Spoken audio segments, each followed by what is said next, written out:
next guest has been in the industry for more than 30 years and is sounding the alarm on the governor's guidelines. A nursing home director of nutrition, Danielle Lieblein, joins us right now. Danielle, good morning to you. Good morning. Did you hear him right there? He was blaming people at the nursing home. That's Yes, why all those people died. Yes, well, he seems to want to blame everybody all the time and never take responsibility for anything that he has done. Well, how about the fact, the reason we're talking about a Cuomo cover-up is last week it was revealed that Melissa DeRosa, the secretary to the governor, was caught on tape talking to Democrat lawmakers saying, we apologize that we put you in a bad political spot, but we doctored the numbers because we thought the Trump DOJ was going to come after us. And then yesterday, Cuomo said, no, that's not true. So which is true? The governor on the hot mic or the woman last week who was caught saying, yeah, we doctored the numbers? Yeah, I think that's pretty obvious. I think that the governor has a very severe psychological problem with admitting when he has made a mistake. And he has made several during this whole entire pandemic regarding nursing home residents. And he continues to. So even today, what is today, February 16th, he's still making a mistake.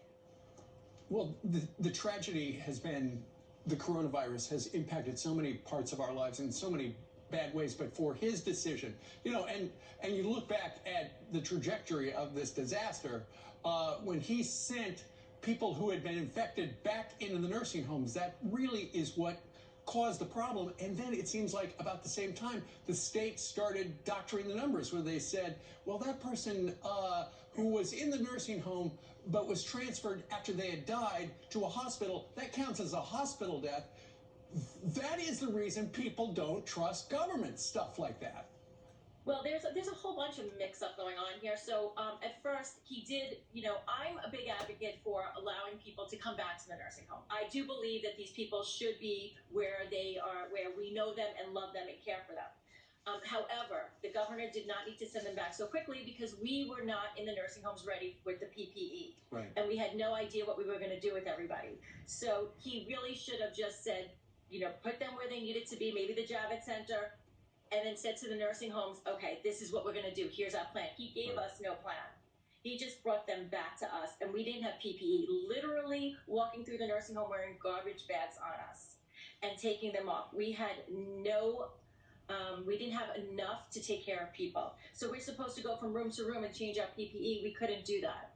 Yeah. So I blame the governor for that. As far as the numbers go, he was considering some people who were COVID, they died, presumed COVID. Some people were transferred to the hospital and died there, so they weren't considered COVID. Right. He needs to get his facts together and present us with some real data at this point, because none of it is making any sense. The people who actually work in the nursing home, for the people who lost their loved ones, and for pretty much the whole community. You don't trust him. Would you like to see him resign? Of course, I would love to see him resign. But if that's not going to happen, I would love to see him actually reach out to somebody in the nursing homes and figure out a plan to make this better at this point. Because today, people are dying. People are not only dying of COVID now, they're dying of isolation, depression, weight loss, falls. It is heartbreaking. To walk through the nursing home every single day and see what's going on is absolutely... It's heartbreaking, and the governor needs to come and see what's going on.